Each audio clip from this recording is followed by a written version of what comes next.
Hi friends, welcome to Hareeswari's kitchen. Hareeswari's கிச்சனில் இன்றைக்கி நம்ம ஒரு ஸ்நாக்ஸ் ரெசிபி தான் பார்க்க போகிறோம். அதுவும் ஹெல்த்தியான ஸ்நாக் ரெசிபி அப்படின்னு கூட சொல்லலாம்.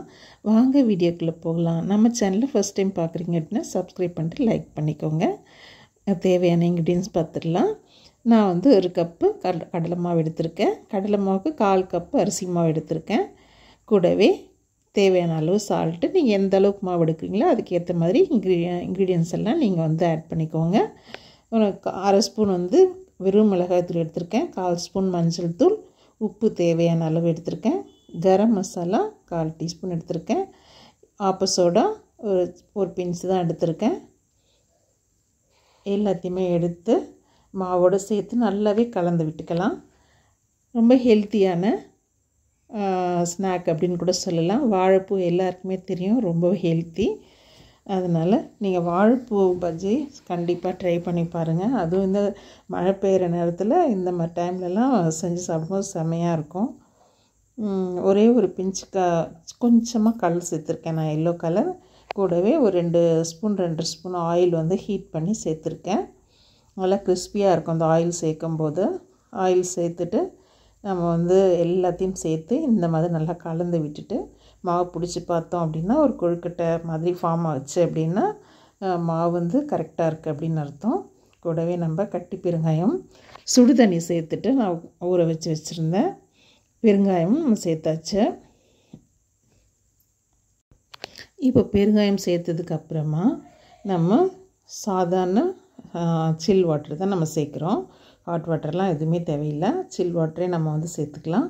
சேர்த்து கொஞ்சம் கொஞ்சமாக தண்ணி சேர்த்து நீங்கள் மிக்ஸ் பண்ணுங்கள். நிறைய தண்ணி ஆகிடுச்சு அப்படின்னா நமக்கு வந்து பஜ்ஜி வந்து சூப்பராக பர்ஃபெக்டாக வராது. அதனால் கொஞ்சம் கொஞ்சமாக தண்ணி சேர்த்து இந்த மாதிரி கலந்து விட்டுக்கோங்க. உங்களுக்கு இந்த எல்லோ ஃபுட் கலர் பிடிக்கல அப்படின்னா நீங்கள் வந்து ஆரஞ்சு ஃபுட் கலர் கூட ஆட் பண்ணிக்கலாம்.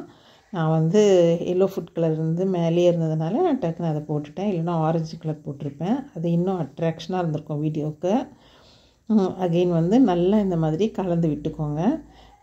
சின்ன சின்ன கட்டிகள் இல்லாமல் நல்லா இந்த மாதிரி கலந்து விட்டுக்கோங்க. மாவு அடித்து நல்லா கலந்து விடும்போது பஜ்ஜி வந்து நல்லா ஒரு மாதிரி மேலே வந்து கிறிஸ்பியாகவும் உள்ளே சாஃப்டாகவும் ரொம்பவே நல்லா டேஸ்டியாக இருக்கும். அந்த மாதிரி இருக்கும்போது கூட நம்ம சீரகம் ஆட் பண்ணியிருக்கோம்.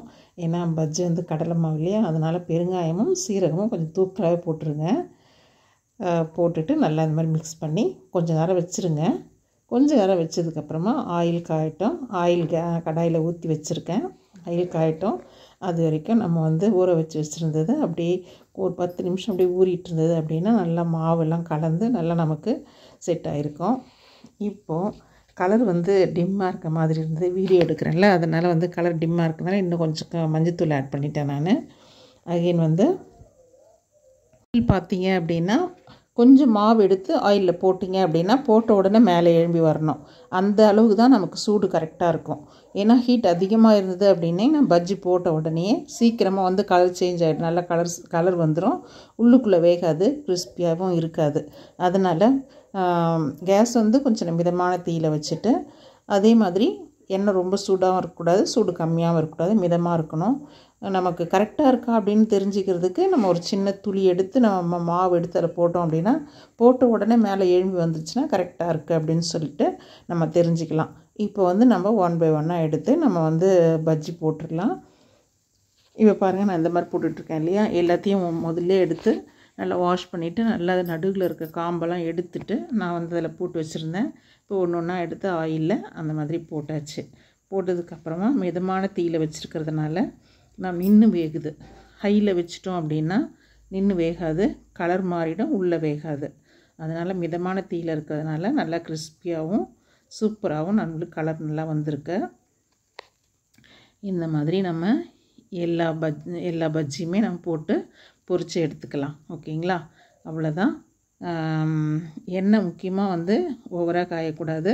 அதே மாதிரி எண்ணெய் காயாமலும் இருக்கக்கூடாது. எண்ணெய் காயாமல் இருந்தது அப்படின்னா ஆயில் குடிக்க ஆரம்பிச்சிடும். எண்ணெய் அதிகமாக காஞ்சிடுச்சு அப்படின்னா கண்டிப்பாக வந்து கலர் சேஞ்ச் ஆகும், உள்ளே வேகாது, நம்மளுக்கு பர்ஃபெக்டாக கிடைக்காது பஜ்ஜி.